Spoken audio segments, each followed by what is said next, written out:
तत्त्वलाई बुझ्न गाह्रो पर्न जान्छ। सर्वप्रथम सिठो भन्ने शब्द दुईवटा छन्, शिवा र ठुवा। र शिवाको अर्थ शान्ति हो भने यसैको विपरीत ठुवाको अर्थ हुन्छ क्रोध अथवा रुद्र भन्ने, यानि शान्ति र क्रोधका भगवानहरू र सिठो लाछो यसलाई भनिन्छ। सिठोको भगवान जम्मा 100 जना हुन्छन्, शान्तिको 42 जना र क्रोधका भगवानहरू 58 जना हुन्छन्। यी 100 जना भगवानहरू पञ्चबुद्धहरूबाट नै उत्पन्न भएका हुन् अनि ती पञ्चबुद्धहरू समन्तभद्रका रूपहरू हुन्। ती बुद्धहरू हुन् अक्षोभ बुद्ध, रत्नसम्भ बुद्ध, अमिताभ बुद्ध, वैरोचन बुद्ध र अमोघ सिद्धि बुद्धहरू हुन्। यी बुद्धहरू आफ्नो दिशामा विराजमान छन्। यी पञ्चबुद्धहरूबाट उत्पन्न भएका शान्ति र क्रोधका भगवानहरू हामी मरेको 3 दिनको बादमा देखा पर्न थाल्छन्। 3 दिनसम्म त हामीलाई होस अथवा चेतना खोलिएको हुँदैन, मूर्छित अवस्थामा भएका हुन्छौं। हामी मर्नुभन्दा केही क्षण अगाडि कस्तो अवस्थामा थियौं, कस्तो ग्रस्त बिमार र असाध्यै पीडाहरू भोगिरहेका अवस्थामा थियौं।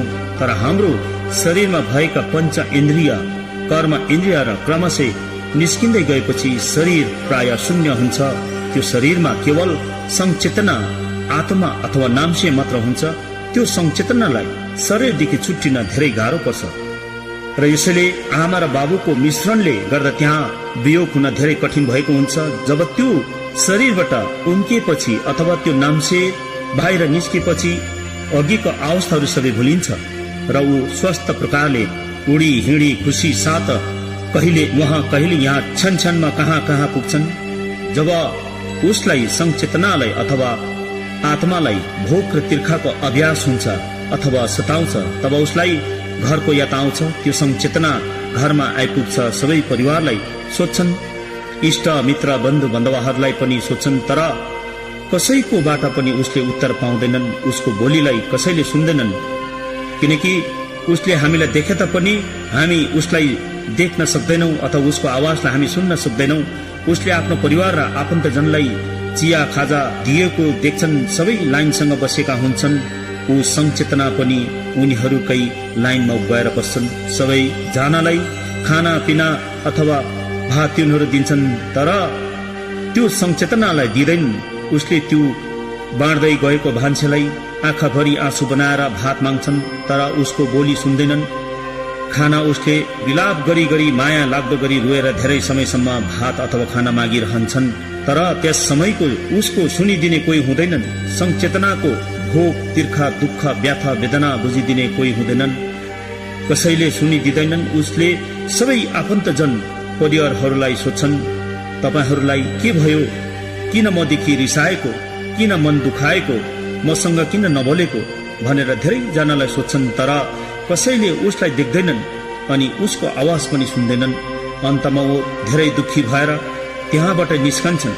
ऊ एक्लै जाँदा जाँदा धेरै टाढा हिँडे पश्चात एउटा खोलामा पुग्छ। उसलाई पुरा भोक र तिर्खाले व्याकुल पारेको हुन्छ। तब उसले पानी पिउनलाई 2 हातलाई अञ्जुली बनाई टाउको निहुराएर घोप्टो गरेर पानी पिउनको लागि उसले पानीभित्र आफ्नो अनुहारको परछाई देख्दैन। उसलाई यस्तो भान हुन्छ कि म त मरेछु क्या हो। उसले अनेकपल्ट पानीमा हेर्छन्, तर उसको अनुहार देख्दैनन्। उड्छ, जुरुक्क अघि आएको बाटोमा हेर्छ, टेकिएको ठाउँमा पैतालाको छापहरू हेर्छन्, त्यहाँ पनि कुनै छापहरू हुँदैनन्। ऊ निराश भई दौडिन्छ, रुन्छ, कराउँछ। क्षणक्षणमा डर र त्रास उत्पन्न हुन्छ। यता उता हेर्छन् र कोही देख्दैनन्। एक क्षणमा अन्धकार हुन्छ, केही उज्यालो हुन्छ। यदि त्यो मर्ने मान्छेले अथवा संचेतनाले धर्म गरेको छ भने केही क्षण चेतना खुलिन्छ र धर्म गरेको छैन भने, पाप मात्र गरेको छ भने अन्यलमा नै 3 दिन बितेको पनि थाहा हुँदैनन्। अब चौथो दिनदेखि त्यो संचेतना आत्माको सिठोको भगवानहरूसँग दर्शन गर्ने यात्रा सुरु हुन्छ। संसारमा जिउँदो हुँदा आफूले गरेको धर्म र पापको पुण्यहरू त्यो संचेतनालाई मात्र थाहा हुन्छ। अब उसले पञ्चबुद्धहरूको अर्को रूपहरूलाई दर्शन गर्न सक्नुपर्छ। शान्ति र क्रोध अथवा शिव र ठुवाका भगवानहरूको प्रत्यक्ष रूपमा दर्शन गर्ने समय आयो। उसलाई यस्तो आवाजहरूले डर र आपत्ति उत्पन्न गराउँछ। घरि बादल गर्जेको सुन्छ, केही क्षणमा पानी परेको, बिजुली चम्किएको, हावा पानी आदि तुफान आएको अनुभव हुन्छ। जब अन्धकार त्यो कालो बादल उज्यालोमा परिणत हुन्छ तब हेर्नै नसकिने अति डरलाग्दो विशाल कायाहरू उत्पन्न हुन्छन्। नाना थरीका डरलाग्दा जनावरहरूका टाउको भएका हातहरूमा धारिलो हात हतियारहरू लिएको अति डरलाग्दो गर्जनको साथ त्यो आत्मा अथवा संचेतनालाई मार्न आएको जस्तो हुन्छ। उसलाई यस्तो आपत्ति आइलाग्दा ऊ डरले यताउता दौडिन्छ, भाग्छ, गुहार माग्छ, सहायता माग्छ, तर त्यहाँ उसलाई सहयोग गर्ने कोही हुँदैन। न त संसारमा भेटेका आफन्तहरू हुन्छन्, न त प्रियजनै हुन्छन्, न त जन्म दिने आमा बाबु, न छोराछोरी, न इष्टमित्र नै हुन्छन्। आफू एक्लै त्यहाँ हुन्छन्, केवल गर्जन र डरलाग्दो अनुहार भएका शान्तिका भगवानहरूका रूपहरूसँग। त्यस समय उसले यस्तो आवाज सुन्छ, यही हो, यही पापी, यही हो अधर्मी, हो र हाहा भन्ने अति नै डरलाग्दो आवाजहरू उसको कानमा गुन्जिन्छन् र त्यो आवाजहरूको ध्वनि त्यहाँ गुन्जिन्छ। अनि यसरी एक हप्तासम्म 42 जना शान्ति स्वरूप भगवानहरूले दर्शन दिई पञ्चबुद्धमा लीन भई लुप्त हुन्छन्। अन्त यसरी संचेतनाले 7 दिनको शान्तिको भगवानलाई दर्शन गर्ने समय सकिन्छ। संचेतना डराइरहेको हुन्छ, उसलाई अतीतमा गरेका धर्म, पाप, सुकर्म, कुकर्म, अन्याय र न्याय, सद्विचार, अत्याचारहरूको दृश्य आँखाको सामान्य आइरहन्छ। उसले त्यस समय पश्चाताप गरेर कुनै फाइदा छैन, अनि त्यहाँ उसलाई सन्तावना दिने पनि कोही हुँदैन। आफूले अतीतमा गरेको कर्मको फल भोग्नै पर्छ, चाहे धर्मको कर्म होस्, चाहे अधर्मको पापको कर्म होस्, जसरी भए पनि भोग्नु नै पर्छ। र त्यो संचेतना अथवा त्यो मान्छे मरेको 3 दिन अनि अघिदेखि बेहोस मूर्छित अवस्था बिउजेपछि तिमीले यस समय सारा संसारको चलाचल अवरुद्ध भएर रोकिएको पनि देख्नुभयो। त्यसमा अघि भनिएको जुन उसले भोगेको कुराहरू छ, यसलाई फेरि स्मरण गर्दै फेरि भन्नुहुन्छ, सबै दृश्यहरू अद्भुत र विचित्र भएको पनि देख्नुभयो। त्यसपश्चात अलौकिक प्रकाशमा बुद्ध एवं देव देविकाहरू प्रकट भएको देख्यौ। सबैभन्दा पहिले सम्पूर्ण आकाशको रंग नीलो देख्नुभयो। त्यस समय मध्य बिन्दुको विकासमान क्षेत्रबाट भगवान वैरोचना श्वेत अथवा सेतो वर्णमा सिंहको आसनमा बस्नु भएको, गगनेश्वरी यानी स्वर्गको मातासँग अङ्कमाल गरेको दृश्य पनि देख्नुभयो। दोस्रो दिनमा तिमी प्रवेश भयो, त्यस दिन तिमीले पूर्व दिशाको अभिरुचि नामक बुद्ध क्षेत्रबाट भगवान वज्र सत्व अथवा अक्षुभ बुद्ध नीलो रङमा हातमा 5 वटा धार भएको दुर्जे लिएको, हात्तीको सिंहासनमा बस्नु भएको माता बुद्ध लोचनाले अङ्कमाल गरेकी मुद्रामा दर्शन गर्नुभयो। यसको साथसाथै लास्यमा र पुष्पेमा अर्धचन्द्रकार भएर इन्द्रधनुषी उज्यालो विमानमा बस्नु भएको दर्शन पनि तिमीले पाउनुभयो। यसबाट 6 जना बुद्धकायहरूको पनि दर्शन पाइसक्नुभयो। र जब तिमी मरेको तेस्रो दिन जब तिमी भयभीत भइरहेको हुनेछ, त्यति बेला तिमीलाई उदय भएको कृपाको अंकुशमा अल्झिरहेको थियो र तलतिर झरेको अनुभव गर्यौ। त्यस समय डरले भाग्यौ। तब तेस्रो दिन रत्न सम्भव बुद्ध आफ्नो सहयोगी देवा देवीहरूसँग मानव लोकबाट तिमीलाई स्वागत गर्न आएको थियो। त्यहाँ नाना प्रकारको रङ भएको तेज ज्योतिहरूलाई दर्शन गर्यौ। त्यस ज्योतिहरूको बीचबाट पहिलो रंग तेज ज्योति र पहिलो रङको शरीर भएको रत्न जडितले सजिएको घोडाको आसनमा विराजमान गर्नुभएको बुद्ध रत्न सम्भवलाई देख्नुभयो। माता मामकी डोल्माले अङ्कमाल गरेको मुद्रामा दर्शन पाउनुभयो। 6 जना बुद्ध शरीरहरू उज्जवल इन्द्रिणी ज्योतिबाट उदय भएको पनि देख्नुभयो। जब चौथो दिनमा अहम, अहंकार, लोभ, लालच, हेरा फेरी र पाप कर्मको प्रभावले गर्दा सदैव दुखी भएको देखेर यसबाट उत्पन्न भएको घोर आवाज र निस्तेज प्रकाशहरूदेखि भयभीत बनेर भागिरहेको बेला यस प्रकार मानिसहरूलाई अन्तर्भावको अवस्थामा मृत्युको चौथो दिनमा आफ्नो सहयोगी देव देवीहरू सहित रिस, राग र अहंकारबाट उत्पन्न प्रेत योनिको रूपमा निस्तेज प्रकाश भएको मार्गमा स्वागत गर्न या लिन आएको अग्नि तत्त्वबाट उत्पन्न भएको पवित्र रूपमा रातो ज्योतिसँगै रातो वर्णको भगवान अमिताभ बुद्धलाई दर्शन गर्यो। हातमा कमलको फूल लिएको मजुरको आसनमा विराजमान हुनुभएको अनि दिव्य माता परम श्रेष्ठ पण्डुरवासिनी देवीले अङ्कमाल गरेको दृश्य र अवलोकतेश्वर र मञ्जुश्रीलाई पनि दर्शन गर्नुभयो। तब 5औं दिनमा तिमीले अथवा संचेतनाले मनलाई विचलित नबनाइकन अन्तकालको 5औं दिनमा पनि प्रवेश गर्यौ। यस अवस्थामा महाभूत समस्त वायु तत्वको विशुद्ध रूपमा हरियो रङको उज्यालो उदय भएको देख्नुभयो। यस समय उत्तर दिशाको कर्मकुट नामक बुद्ध क्षेत्रदेखि हरियो वर्णको शरीर भएको भगवान अमोघ सिद्धि बुद्ध आफ्नो प्रमुख सहयोगी देवी देवगणलाई सँगै लिएर हातमा दुर्जे अथवा वज्र धारण गर्नुभएको, आधा मानिस र आधा गरुड रूप भएको सिंहासनमा विराजमान भएको माता समय ताराले अङ्कमल गरेकी मुद्रामा तिमीले दर्शन पाइसक्नुभयो। अघि तिमीले पञ्चबुद्धहरूलाई दर्शन गरिसक्यौ, जसलाई अमोघ सिद्धि, वैरोचन सिद्धि, रत्नसम्भव बुद्ध र अमिताभ बुद्धहरूलाई तिमीले दर्शन गरिसक्यौ। तिमी 6औं दिनमा पनि प्रवेश भयो। 6औं दिनमा पनि तिमी ती ज्योति र किरणहरूसँग त्रास्त र भयभीत भएर नीच योनिमा भट्किरह्यौ, अल्मलिएर घुमिरह्यौ। तब मृत्युको 6औं दिनमा मातृ पितृको महाकरुणा रूपी युगल ज्ञानी तपस्वी पञ्च कौल बुद्ध उनका सहयोगी देवी देवगणहरूलाई लिएर आउनुभएका। तब तिमी संसारिक संस्कारहरूको माया मोहमा फसेर उनीहरूदेखि आतंकित र त्रास्त भइरहेको बेला परिमण्डलको मध्य भागको विकीर्ण नामक बुद्ध क्षेत्रबाट माता पिता रूपी युगनद्ध बुद्ध वैरोचन पहेँलाको जस्तै गरेर दर्शन दिनुभयो। युगल माता पिता स्वरूप 5 जना तपस्वी बुद्धहरूको बाहिरपट्टिको परिधिमा द्वारपालले क्रोधमाथि विजय प्राप्त गर्ने यमराज घोडाको मुख भएको क्रोधको राजा हायङ्ग्रीवा भगवानहरू, देवलोक, असुरलोक, मनुष्यलोक, तीर्थलोक अथवा प्रेतलोक अनि नर्कलोक, यी 6 लोकका भगवानहरू अथवा मुनिहरू अर्थात् बुद्धहरू प्रकट भएर दर्शन दिनुभयो। समस्त बुद्धहरूको पूज्य अथवा पुर्खाहरू अथवा पितामह समन्त भद्र र समन्त भद्र युगल माता पिता स्वरूप प्रकट भएको आभास गर्यो। ती बुद्ध र देवी देवगण यी समस्त बुद्ध क्षेत्रबाट अवतरित कतै बाहिरबाट आउनु भएका होइनन्। यिनीहरू सबै तिम्रो हृदय स्थलको मध्य भाग र 4 दिशाहरूबाट उत्पन्न भएर आएको थियो। यी सबै बुद्ध र देवगणहरू तिम्रो हृदयको भित्री भागबाट उत्पन्न भई बाहिर निस्केर दर्शन दिइसकेको छ। यी बुद्ध र देव देवीगण कतैबाट आएका होइनन्, तर तिनीहरू सबै तिम्रै ज्ञान शक्तिमा अनन्तकालदेखि बसेका हुन्। यिनीहरू अनभौतिक अथवा अनभौगिक रूपमा विराजमान थिए। अन्त यिनीहरूलाई उनीहरूकै रूपमा तिमीले चिन्नु सक्यौ। तिम्रो मृत्युको 7औं दिनमा इच्छा आकांक्षाहरू पवित्र धातुको रूपमा शुद्ध भएर 5 रङ बिरङ्गी ज्योतिसँग उदय भएको पनि तिमीले देख्यौ। ज्ञान देव देवी डाकिनी परिहरू हातमा नाना प्रकारका धारिलो हतियारहरू लिएको, खुनले भरेको खोपडी लिएको, आफ्नो मुद्रामा नृत्य गरेको तिमीले दर्शन पायौ।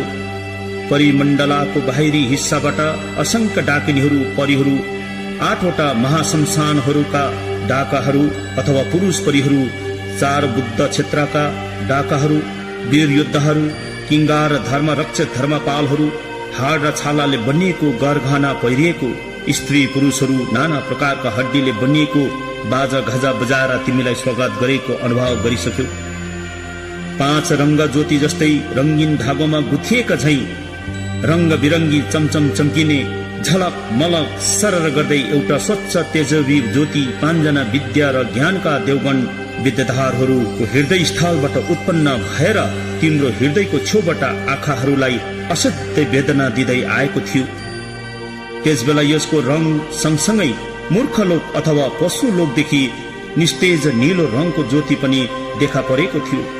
त्यसबेला तिमी संसारिक वासनाहरूको अधीनमा परेर भ्रमित भई त्यो तेजवी रङप्रति आकृष्ट भयो।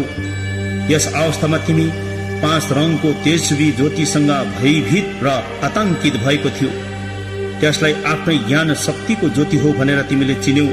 त्यस ज्योतिको भित्र तहबाट स्वत उद्घोषित धर्म शब्दहरूको ध्वनिहरू 1000 वज्र कड्कडिएको गर्जन जस्तै भयो। यी शब्दहरूको गुन्जन र महागर्जनदेखि आतंक, तीव्रता र उग्रताका आवाज ध्वनिहरू उत्पन्न भएको तिमीले अनुभव गर्यौ।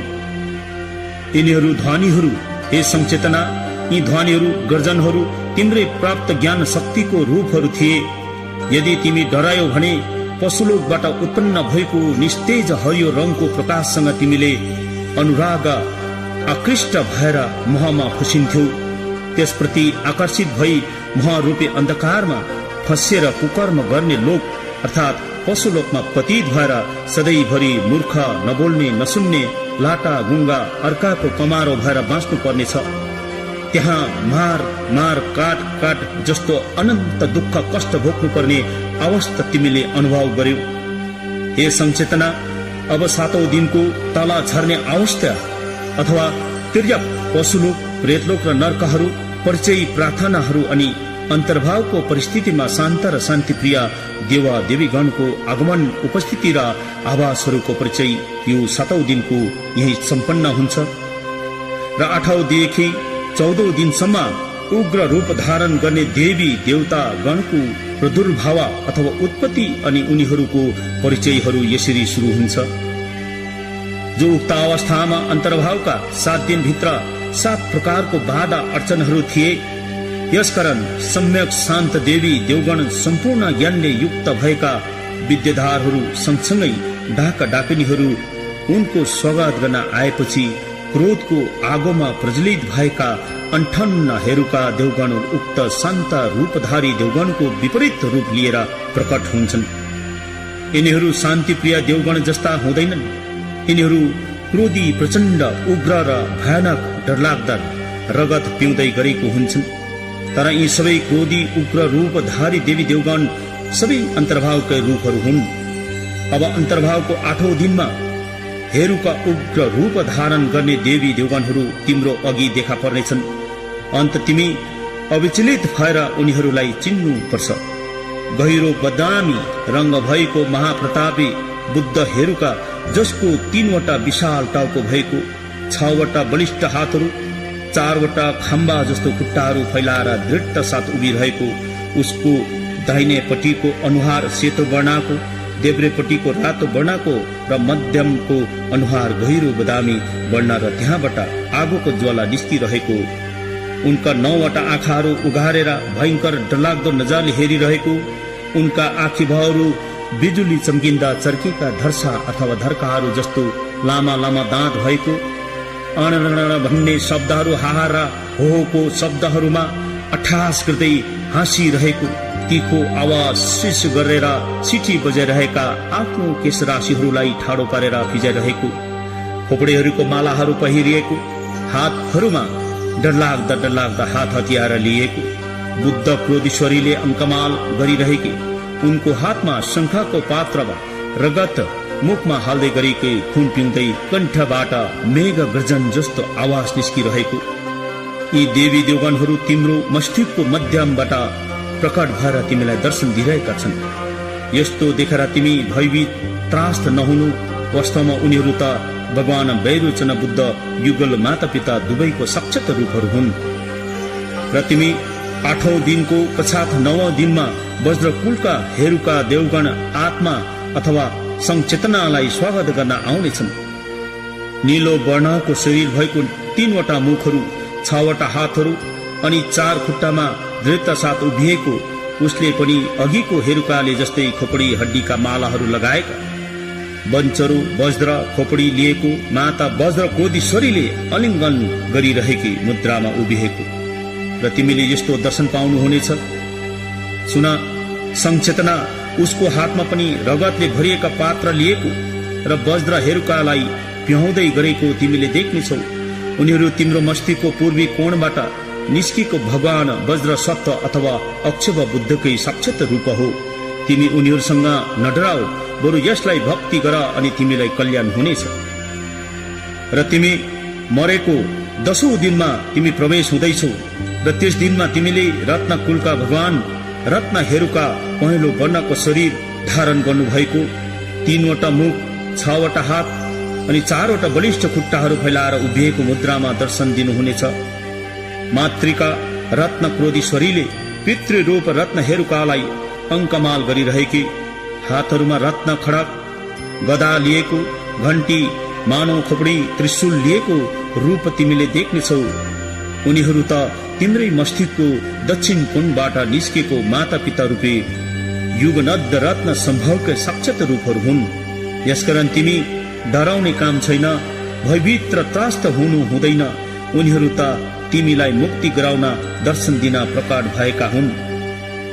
तिमी मरेको 11औं दिनमा कमलको फूलको क्रममा रहेका रगत पिउने हेरुका देवी देवगणहरूले तिमीलाई दर्शन दिनेछन्। यिनीहरू पद्म कुलको हेरुका नामको पद्म हेरुका हुन्। गहिरो रातो वर्णको शरीर धारण गरेको अघिकै हेरुकाहरूको मुद्रामा भएको दिव्य माता पद्मा क्रोधीश्वरीले अङ्कमाल गरिरहेकी अनि उनीप्रति अघि झै रगतका प्याला लिएकी हेरुकालाई पिलाउँदै गरेको रूपमा तिमीले दर्शन पाउनेछौ। तिमी त्यति बेला त्रास आतंक भयभीत नहुनु। उनीहरू माता पिता रूपी युगनन्द भगवान अमोघ सिद्धिकै साक्षात रूप हुन्। यिनीहरूलाई तिमीले श्रद्धा भक्ति गर। यिनीहरूलाई आफ्नै कुल देवी देवताहरूको रूप चिन्नु भए तत्काल मुक्ति प्राप्त हुनेछ। यसरी प्रकट हुने देवी देवगणहरूको परिचय आफ्नै कुल अथवा हिदामको रूपमा पहिचान गरी उनीहरू मुक्ति प्राप्त गर्न सक्छ। जस्तै जीवित कालमा गुरुले व्याख्या गर्नुभएको मृत्युपछि मुक्तिसम्ममा जुन आभास या रूपहरू थिए, वास्तविक मृत्युपछि पनि त्यस्तै आभास र प्रतिबिम्बहरू देखा पर्छन्। त्यसमा कुनै प्रकारको भिन्नता हुँदैन। यो आमा र छोराको संयोगवश मिलन जस्तो मात्र हो, जो उत्पन्न भएको तत्कालै पुरानो परिचित व्यक्तिलाई पुनः देख्ने साथ चिनेको जस्तो आफ्नै चेतना शक्तिको आभास हो भनेर जान्न सकिन्छ र मृत्यु पश्चात मुक्ति निश्चित हुन्छ। र यसरी उपदेश सुन्नु नपाएर पनि परिचय नपाउने ज्ञानी गुणी भाग्यमानी मानिसहरू पनि मुक्तिको अवस्थादेखि टाढिएर संसारमै अल्मलिएर भट्किरहेका हुन्छन्। त्यस अवस्थामा फेरि 8 जना केवेरी क्रोधीश्वरीहरू मातृका रूपिणीहरू जो सिंहनी बाघिनीको विभिन्न अनुहार भएका आफ्नै मस्तिष्कको मध्यबाट प्रकट भएका हुन्। यो तिम्रो मृत्युको 13औं दिनमा तिम्रै मस्तिष्कको कोणबाट विभिन्न मातृका देवीहरू उत्पन्न भएर तिमीलाई दर्शन दिनेछ। हातहरूमा मृत्युदण्ड मानव खोपडी लिएकी उनीहरूसँग नडराउनु। तिम्रो मस्तिष्कको सबै कोणहरू पहेँलो रङको सौरेणी देवी, रातो वर्णको प्रमोदकारी देवी बेताली देवी, नीलो वर्णको पहेँलो वर्णको उकासी देवी, हातमा जनारको आन्द्रा लिएको लासहरू खाँदै गरेको हरियो वर्णको कस्मारी देवी, खुनको प्याला लिएको हल्का पहेँलो वर्णको चण्डाली देवी, लासलाई काँधमा बोकिरहेकी ती लासका मासुहरू खाइरहेकी, नीलो वर्णको शमशानी देवी, पशुहरूलाई वध गर्ने पुरुषहरूलाई मुर्दालाई काटिरहेको मुद्रामा तिमीले दर्शन पाउनेछौ। यी देवीहरू पञ्चपितृ रूपी हेरुकाहरूका एउटै परिवारको रूपमा तिम्रै मस्तिष्कको केन्द्रबाट प्रकट भएर आएका हुन्। उनीहरूसँग नडराउनु।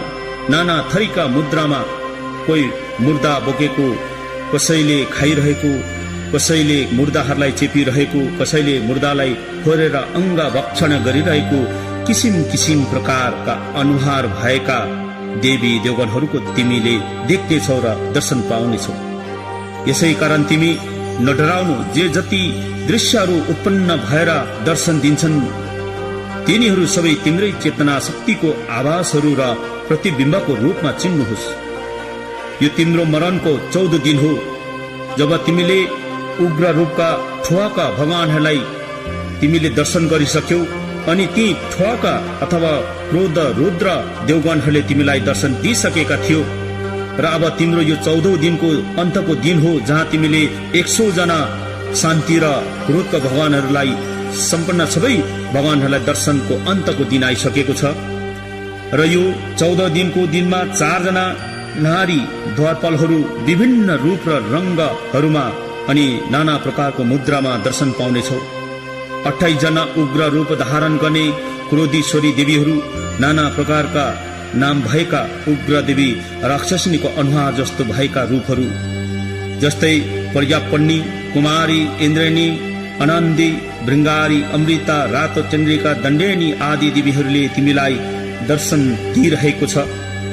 र ती भाकृता देवीहरू गिद्धको शिर अनुहार भएकी, हातमा गदा धारण गरेकी, नन्दिनी रातो वर्णकी घोडाको टाउको र अनुहार भएकी, हातमा विशाल मुर्दाको धड धारण गरेकी, महाबला रातै वर्णकी गरुडको टाउको र अनुहार भएकी, हातमा गदा बोकेकी राक्षसिनी कुकुरको टाउको र मुखाकृति भएकी हातमा वज्र धारण गरेकी कामिनी रातै वर्णकी कनक पंक्षी सुन्यौली चराको टाउको र अनुहार भएकी दुईटै हातले धनु बाण धारण गरेकी धन रक्षिता हरियो वर्णकी मृगाको टाउको र अनुहार भएकी हातमा कलाश धारण गरेकी मुद्रामा देवीहरू पश्चिमी क्षेत्रबाट आएकी यी 6 जना योगिनीहरू तपाईका मस्तिष्कको केन्द्र बिन्दुबाट प्रकट भएर दर्शन दिइरहेको छ। अन्त तिमीहरू उनीहरूसँग एकदमै नडराउने कोसिस गर्नुपर्छ, किनकि तिम्रो कुनै पनि अङ्गहरूमा कर्म इन्द्रिय ज्ञानेन्द्रियहरू कुनै हुँदैनन्, तत्त्वहरू कुनै छैनन् र त्यसैले तिमी एउटा केवल आत्मा संचेतना र यो मनोकाया मात्रै छ। अब उत्तर दिशाको क्षेत्रबाट पावनी देवी नीलो वर्णमा सर्पको टाउको र मुखाकृति भएकी हातमा ध्वजा लहराउँदै बोकेकी हिमालय देवी रातो वर्णमा जंगली बाख्राको टाउको र मुखाकृति भएकी हातमा भाला धारण गरेकी र यसरी हातमा सर्पका पासोहरू नाना थरीका हात हतियार र नाना प्रकारको जनावरको टाउको भएको मुद्रामा तिमीले दर्शन पाउनेछौ। र यसरी उत्तरी क्षेत्रबाट प्रकट भएकी 6 जना योगिनीहरू तपाईकै अथवा तिम्रो मस्तिष्कको केन्द्र बिन्दुदेखि सृष्टि भएर तिमीलाई दर्शन दिइरहेको अनुभव गर्नु। तिमीलाई यिनीहरूदेखि एकदमै भयभीत र नडराउने कोसिस गर्नु र 4 जना द्वारपालिका योगिनीहरू पनि तिम्रो मन मस्तिष्कको केन्द्र बिन्दुदेखि निस्केर तिमीलाई दर्शन दिनेछन्। जस्तै पूर्व दिशाबाट वज्रबराही कोइली चराको टाउको भएको अनि मुखाकृति भएकी हातमा फलामको अंकुशे धारण गरेको, पश्चिम दिशाबाट रातो रङकी वज्रदेवी सिंहको शरीर र अनुहार भएको हातमा फलामकै सांगली धारण गरेको, उत्तर दिशादेखि निखुर हरियो रङकी वज्रदेवी सर्पको टाउको र अनुहार भएकी हातमा घण्टी धारण गरेको अनि दक्षिण दिशादेखि पहेँलो वर्णकी वज्रदेवी बाख्राको टाउको र अनुहार भएकी हातमा पासु ग्रहण गरेको मुद्रामा उत्पन्न भएर दर्शन दिनेछन्। यसरी 4 जना द्वारपालिका योगिनीहरू पनि तिम्रै मस्तिष्कको भित्री अंशबाट सृष्टि भएर प्रत्यक्ष दर्शन दिएका हुन्छन्। अन्त यिनीहरूसँग एकदमै नडराउने, आतंक नहुने र भयभीत नहुने तिमीले त्यस्तो खालको मनलाई एकाग्र गर। यस प्रकारले पूर्व क्षेत्रबाट 6, दक्षिण क्षेत्रबाट 6 जना, पश्चिम दिशाबाट 6 जना अनि उत्तर दिशाको क्षेत्रबाट 6 जना अनि 4 जना द्वारपालिका योगिनीहरू समेत जम्मा 28 जना क्रोधीश्वरी देवीहरू पनि उग्र रूप धारण गर्ने हेरुका देवगण स्वयम्भू देवकायाहरूको आफ्नै शक्तिबाट उत्पन्न भएर आएका हुन्छन्। र तिम्रो मरणपछि चारैतिर शून्य नै शून्य देख्नुहुनेछ र त्यस शून्यताबाट भगवान बुद्धत्वको ज्ञान प्राप्ति हुन्छ। त्यस ज्ञान शक्तिबाट शान्ति रूप धारण गर्ने देवी देवताको दर्शन हुन्छ अनि अन्तर्भावको संकटमय परिस्थितिबाट पार हुने बेलामा त्यही बुद्धत्व ज्ञान शक्तिदेखि उग्र रूप धारण गर्ने देवी देवताहरूको पनि दर्शन हुनेछ। तपाईले ती दुवै अवस्थाका देवी देवताहरूलाई उनीहरूका रूप भनेर चिन्न सक्नुपर्छ। आफ्नै मस्तिष्कको केन्द्र बिन्दुबाट 58 प्रकारका हेरुका देवगणहरू अथवा ठुवाका भगवानहरू आफ्नो विभिन्न रूप आकृति र रङ लिएर तपाईको अथवा तिम्रो अगाडि दर्शन दिन्छन्। तर ती सबै आफ्नो ज्ञान शक्तिका प्रतीक या प्रतिरूपहरू भन्ने जानेपछि उनीहरूकै हेरुका कायामा विलीन भएर बुद्धत्व प्राप्त गर्न सक्नेछ। यिनीहरूलाई तिमीले अब पनि चिन्न सक्नु भएन र हेरुका देवगणदेखि भयभीत भएर भाग्नु भयो भने फेरि पनि तिमीले दुःखको सामना गर्नुपर्नेछ। यी हेरुका देवताहरू तपाईलाई यामदूत जस्तो भयंकर देख्नुहुनेछ, कारण यिनीहरू वास्तवमा भयानक नै हुने गर्छन्। उनीहरूदेखि डराउनु हुनेछ, भयभीत बन्नु हुनेछ, उनीहरूको आतंकले मन छिया पार्ने छ अनि तपाई फेरि यही संसारमा नाना प्रकारको कष्ट भोगेर भट्किरहेको हुनुपर्नेछ। शान्त र उग्र रूप लिने अथवा शिव र ठुवाको देवी देवताहरूको रूप यति ठूलो ठूलो हुन्छन् कि यी रूपहरूले आकाशलाई ढाकेको जस्तो लाग्नेछ। मध्यम वर्गको देवी देवगणहरूको रूप र आकार त सुमेरु पर्वतको जस्तो अग्लो र विशाल हुने गर्छ। अन्तिम वर्ग अथवा न्यूनतम देवी देवगणहरूको रूप र आकारहरू पनि तिम्रो रूप र आकार भन्दा 18 गुणा ठूला हुनेछन्। तिमी उनीहरूदेखि डराउने काम छैन। बाहिरपट्टिको परिमण्डल र स्वत परिमण्डलको ज्योति र काया रूपमा प्रकट हुने प्रतिरूप यहाँ आवासहरू आफ्नै चेतना शक्तिको रंग रूपमा चिन्न सक्नु भए ती ज्योति र कायाहरूमा विलीन भएर तपाईले बुद्धत्व प्राप्त गर्न सक्नेछ। तिमीले आतंक, भय र त्रास निर्माण गर्ने कुनै पनि दृश्य देख्नु भए त्यसलाई आफ्नै पूर्व आवास या प्रतिबिम्बको रूपमा चिन्नु सक्नुहोस्। यो आफ्नो मरणकालको आफ्नै एउटा रूपको अङ्ग आकृति हो भनेर चिने तुरन्त बोधिसत्व प्राप्त गर्न सक्नुहुनेछ। यसमा किञ्चित पनि शङ्का छैन। एकैछिनमा अभिसम्बोध तुरन्त मुक्ति जो शास्त्रमा भनिएको छ त्यो समय आइसकेको छ। यो तिम्रो मनमा स्मरण गर्नुहोस्। तिमीले आफ्नै प्रतिबिम्ब अथवा छायाहरू चिन्नु सक्नु भएन भने शान्ति रूप धारण गर्ने सौम्य देवी देवगणहरूलाई पनि विशाल रूप धारण गरेका महाकालको रूप जस्तो देख्नुहुनेछ अनि ती उग्र रूपधारी देवी देवगणहरूलाई भयानक डरलाग्दो यमराजका दूतहरू जस्तो भयंकर देख्नुहुनेछ। अन्त यस प्रकारको दृश्यले तिमीलाई यही संसारमा अल्मलिएर भट्किनु बाध्य गराउने अथवा त्यो बाध्यता गराउँछ। यदि तिमीले उनीहरूको रूपलाई चिन्नु सक्नु भएन भने तिमीले आफ्नै ज्ञान शक्तिको प्रतिरूप या प्रतिबिम्बहरूलाई चिन्नु सक्नु भएन भने बुद्ध वचन सूत्र र तन्त्र विद्यामा जति नै ज्ञानी भए पनि केवल इच्छा मात्र राखेर धर्म कार्य गर्दैमा बुद्धत्व प्राप्त गर्न सक्नुहुन्छ। यदि तिमीले आफ्नो चेतना शक्तिको प्रतिबिम्ब या प्रतिरूपलाई राम्ररी चिन्नु सक्नुभयो भने एउटै वाक्यले तिमीलाई बुद्धत्व प्राप्त गराउनेछ।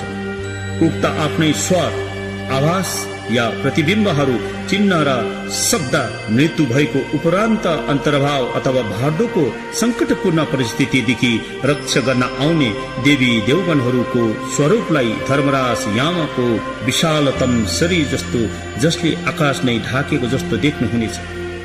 मध्यम वर्गका देवी देवगणहरूको स्वरूपलाई सुमेरु पर्वतको बराबर भए परिमण्डललाई नै ढाकेको जस्तो देख्नुहुनेछ। अनि उनीहरूले माथिल्लो दाँतले मन्दिराको ओठ चेपेर चमचम सिसा जस्तो चम्किने दाँतहरू पारेर केश राशिलाई चुल्ठो बाँधेर विशाल भुँडी अथवा पेट भएका पातलो कम्बर हातहरूमा चम्किलो धारिलो अस्त्र धारण गरेको मुखबाट मार मार काटका शब्दहरूको ध्वनिमा कराउँदै कसैको हातमा मानव खोपडीको पात्रमा रगत पिउँदै मानव मस्तिष्कको गिरी निकालेर पान गर्दै गरेका मुर्दालाई चिरफाड गरेर आन्द्राहरू र कलेजाहरू निकालेर भक्षण गर्दै गरेका जस्तो भयंकर रूप र मुद्राहरूले चारै दिशाहरू भरिएको जस्तो देखिनेछ। तिमीले यस प्रकारको भयंकर र अद्भुत दृश्यहरू देखेर न डराउनुस्, आतंकित नबन्नुस्, कारण तपाईको शरीर त मात्रै संसारबाट उत्पन्न भएको मनैकाया हो। अन्त यो स्थूल शरीर मात्रै नष्ट हुन्छ, नाश हुन्छ, तर तिमी नष्ट हुनुहुन्न, तिमी नष्ट हुँदैन। तिमीलाई जति नै मारे काटे पनि तिमी मर्नु सक्दैन। तिमी त त्यो नश्वर शरीरको शून्य बिम्ब हुन्छ, त्यो शून्य बिम्ब हो जो कहिल्यै नष्ट हुँदैन। यसकारण उक्त सबै दृश्यहरू देखेर डराउने भयभीत हुने कुनै आवश्यकता छैन। त्यो तेजवी ज्योतिहरू यमराज र दूतहरू पनि केवल प्रतिबिम्बहरू हुन्। उनीहरूको कुनै स्थूल शरीर हुँदैन। अन्त कुनै शून्यदेखि अर्को शून्यको घात प्रतिघात हुँदैन। शून्यसँग शून्य ठोकिए शून्यकै सृष्टि हुन्छ। यसरी उक्त सबै दृश्यहरू स्वचेतना शक्तिका प्रतिबिम्बहरू हुन्, छायाहरू हुन्। यसपछि ती बाहिरी परिमण्डलका शान्त देवगण, उग्र क्रोधी हेरुका देवगण र विभिन्न आकृति रूपको शिर धारण गर्ने देवीगण, इन्द्रियका रङहरू, ज्योतिहरू, यमराजका रूप स्वरूपको कुनै सिद्ध प्रमाण छैन। यो कुरा निश्चित छ। अन्त यस निश्चितताको आधारमा तिमीले आफ्नो आतंक, भय र डरहरूबाट मुक्ति पाउनुपर्छ। तब मात्र तिमीले उनीहरूको आवासमा अभिन्न रूपले विलीन भएर बुद्धत्व प्राप्त गर्नुहुनेछ। यसरी तिमीले आफ्नो प्रतिबिम्बहरूलाई चिनेपछि आफै आप तिमीले मनमा यसरी सोच्नुहुनेछ, यिनीहरू सबै मेरै कुलदेवी देवताहरू अथवा इदामहरू हुन्। उनीहरू मलाई यस अन्तर्भावका सङ्कट र विपदहरूले भरिएको मार्गदेखि रक्षा गर्नु आउनु भएका हुन्। म उनीहरूको शरणमा जान्छु भनेर तिमीले सोच्नुपर्छ। यसरी उनीहरूप्रति उन्मुख भएर मुक्तिको आशा राख्नुपर्छ। त्रिरत्नको विधि विधानहरूको अनुसरण गर्नुहोस्। तिमीले आफ्नो कुल देवी देवताहरूलाई स्मरण गर्नुपर्छ। जुन देवता र देवीको नाउँ तिमीलाई याद आउँछ उसैको नाउँ पुकारेर यसरी प्रार्थना गर्नुपर्छ। अन्तर्भाव अथवा सिठोको अवस्थामा अल्मलिएर म भट्किरहेको छु, मेरो सहायता गर्नुहोस्, मलाई कृपा दृष्टि प्रदान गर्नुहोस्, हे कुल देवता हिदामहरू हो, यसरी पुकारेर प्रार्थना गर्नुपर्छ। आफ्नो मूल गुरुको नाउँ पुकारेर यसरी भन्नुहोस्, म अन्तर्भावको सङ्कट र विपदमा भट्किरहेको छु, मेरो मद्दत गर्न आउनुहोस्। तपाईको असीम अनुकम्पा दया म माथि भइरहोस्। हे गुरुदेव, यसरी पुकारेर प्रार्थना गर्नुपर्छ र पूर्ण सहयोगिताको आशा राखेर हेरुका देवगणको प्रार्थना गर्नुपर्छ, अभ्यास गर्नुपर्छ। र प्रार्थनामा के भन्नुपर्छ भने, हे भगवान, असीम कुवासना र कुकर्मको प्रभावले यस भाव सगार रूपी संसारमा म भट्किरहेको बेलामा त्रास, आतंक र भय बिनाको प्रकाशमान बाटोमा शान्त स्वरूपका देवगण र उग्र कोटी स्वभावका हेरुका देवगणले मलाई मार्गदर्शन गरी अगुवाई गर्नुहोस्। धत्येश्वरी क्रोधिनी देवीहरूले पछिल्लो हिस्साबाट मलाई सहायता गरी अन्तर्भावको भयानक यस सङ्कटपूर्ण मार्ग किचार पार गराउनुहोस् अनि सम्यक सम्बुद्ध परिमण्डलसम्म दया गरी मलाई पुर्याइदिनुहोस्। जब प्रियजन आफन्तहरूसँग बिछोडिएर एक्लै म भट्किरहेको बेलामा आफ्नै प्रतिबिम्ब र छायाहरू शून्यतामा उत्पन्न भई अन्योलमा पारी विपद र सङ्कटमा परेको बेलामा भगवान बुद्धको अपार अनुकम्पाको शक्तिले यहाँ अन्तर्भाव अथवा भार्दोको सङ्कटकालमा त्रास, आतंक र भय उत्पन्न नहोस् मेरो मनमा। र त्यो संचेतना आत्माले यसरी प्रार्थना गर्नुपर्छ, जब पद्म ज्ञानको ज्योति प्रखार उज्यालो छरेर उदय हुन्छ, यहाँ यो मेरै स्वरूप भनेर चिन्न सकूँ। म त्रास र आतंक बिना नै शान्त स्वरूपका देवी देवताहरू र उग्र रूपधारी हेरुका देवी देवताहरूको काया स्वरूप प्रकट भएका बेला अभय र निडार बनूँ। विश्वास र आस्था प्राप्त गरेर अन्तर्भावको परिस्थितिलाई सरलतापूर्वक म बुझ्न र चिन्न सकूँ। जब दुष्कर्मको प्रभावको दुःख वेदनाको सागरमा डुबेको बेला मलाई उद्धार गरून् मेरो कुल देवताहरूले। जब धर्माताको स्वयंभू ध्वनिहरूको उद्घोष हजारौं मेघ गर्जनको बराबर भएर गर्जिएको बेला त्यो डरलाग्दो गर्ज ध्वनि शब्दहरू षड अक्षरी शब्दहरूमा परिवर्तित बनोस्। त्यो षड अक्षरी शब्दहरू ओम मानी पद्मे हुँ मन्त्र बनोस्। शरण बिनाको कर्म गर्दै भ्रममा परेको बेला भगवानको महाअनुकम्पाले मेरो सुरक्षा गरोस्। कुकर्म र वासनाहरूको जालमा फँसेर दुःख र वेदना भोग्नु परेको बेलामा भगवानको अनुग्रहले मेरो चेतनामा सुख प्रभाव सत्ताको समाधि उदय होस्, मनमा शान्ति आओस्। हे भगवान, तपाईको अनुग्रहको शक्तिले पञ्च महाभूत धातुमा पृथ्वी, वायु, जल, आगो र आकाशप्रति मेरो चेतनामा शत्रुको भावना नहोस्, तर यी सबै पञ्च कौलिक बुद्ध चित्रको स्वरूपमा दर्शन होस्। र यसरी तीव्र आशा अभिलाषा लिएर प्रार्थना गर्नु भएको भए सबै भय र आतंक मनबाट लुप्त भएर निश्चय नै सम्भोगको कायको रूपमा बुद्धता प्राप्त गर्न सकिन्छ। यो अति नै निश्चित सम्झिनुहोस्, तर धैर्य धारण गर्नुपर्छ।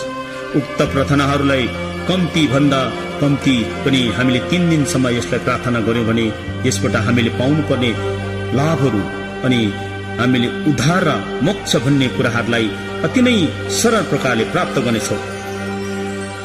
र यो सिठोको जुन अघि प्रार्थनाहरू गरे अनि नलम प्राणीधनहरू र यो हामी जिउँदो हुँदाखेरि मात्र नभएर हामीले जिउँदो पश्चात हामी मर्छौँ, मरेपछि त्यो अवस्थामा जब हामी पुग्छौँ जहाँनिर हाम्रो भार्दो अन्तर्भावभित्र हाम्रो आत्मा चेतना अथवा संचेतना त्यहाँनिर प्रवेश हुन्छ, त्यो अवस्थामा हुने जुन त्यो अवस्थाहरू छ यहाँनिर सिठो अथवा अन्तर्भावभित्र यसरी वर्णन गरेका छन्। र यो सिठोलाई अथवा शान्ति रूप भएका भगवान र रुद्र क्रोध भएका भगवानहरू जम्मा 100 जना भगवानहरू यहाँ सिठोमा वर्णन गरेको छ। र यो वर्णन भगवान गुरु पद्म सम्भावले 8औं शताब्दीमा तिब्बतमा गएर यसरी प्रचलन अथवा प्रचार गर्नुभएको हो। र यो अति नै महान ग्रन्थ अनि जुन हामी मरे पश्चात हुने जुन दुःखहरू छन्, हामीले भोग्नुपर्ने आतंक, त्रास र डरहरू छन्, त्यसलाई प्रहार गर्न सक्ने अथवा त्यो भय र त्रासहरूदेखि मुक्त हुने उपायहरू गुरु पद्म सम्भावले बताउनु भएका छन्। र यो ग्रन्थमा हामी मरेर मात्रै यो कुराहरूलाई भेट्ने भन्ने अथवा त्यहाँबाट हामी मुक्ति र मोक्ष हुने भन्ने कुराहरूलाई नलिएर हामी जिउँदैमै हामीले यो शास्त्रलाई अथवा यसको अर्थहरूलाई अथवा यसलाई पाठ गर्यौं भने हामीले जिउँदोमा नै गर्ने अभ्यास र कोसिस गर्नुपर्ने रहेछ। र हामीले यस ग्रन्थलाई जिउँदोमा हेरेनौं र यस सिठो अथवा भार्दोलाई बुझेनौं भने हामी मरेर कसै गुरुद्वारहरूबाट विद्याधरहरू अथवा परम गुरुहरूबाट त्यो व्याख्या गरे तापनि हामीमा के भने 100मा हामीले 25% मात्रै हामीले त्यसलाई ग्रहण गर्नुपर्ने रहेछ। र हामीले जिउँदो हुँदाखेरि नै सम्पूर्ण पाठहरू आफैले नै पाठन गरेको र आफूले नजाने तापनि अति नै शुद्ध प्रकारले पढिदिने हितैषी साथी गुरु अथवा मित्रहरू छन्, उहाँहरूबाट पनि हामीले सुन्न पायौं भने यो महाश्रुत विमुक्तिको पाठहरू नियमित रूपले गरे हामीले त्यहाँबाट सम्पूर्ण रूपले त्यसलाई बुझेर हामी आउने जुन त्यो धार्दो अन्तर्भावमा चाहिँ हामी फसिनु नपर्ने त्यो उपायहरू यहाँनिर गुरु पद्मसम्भावले बताइदिनु भएको छ। र यसैले यो जुन गर्नुपर्ने सिठोको पूजाहरू, सिठोको पाठहरू र अन्तर्भावको जुन यो ग्रन्थहरू छन्, अन्तर्भावको जुन त्यो मरेर गएको दिनहरूमा जुन हामी 49 दिन भोग्नु पर्ने त्यो यात्राहरू छ, यसमा हामीले अति डरलाग्दोसँग भोग्नु नपर्ने, हामीले जिउँदोमै नै त्यो कुराहरूलाई जानेको छौँ भने यो 7 दिनको शान्ति भगवानहरूको डरलाग्दो रूप र अनि 8औं देखि लिएर 14औं दिनभित्र लिएको 58 जना उग्र रूप भएको देवगणहरूको त्यो महाविराट विशाल रूपहरूलाई हामीले हेर्दै डराउनु पर्ने हुँदैन रहेछ। र त्यो हामीले जिउँदै हुँदाखेरि नै त्यो रूपहरूलाई चिन्नु र जान्नु पर्ने रहेछ।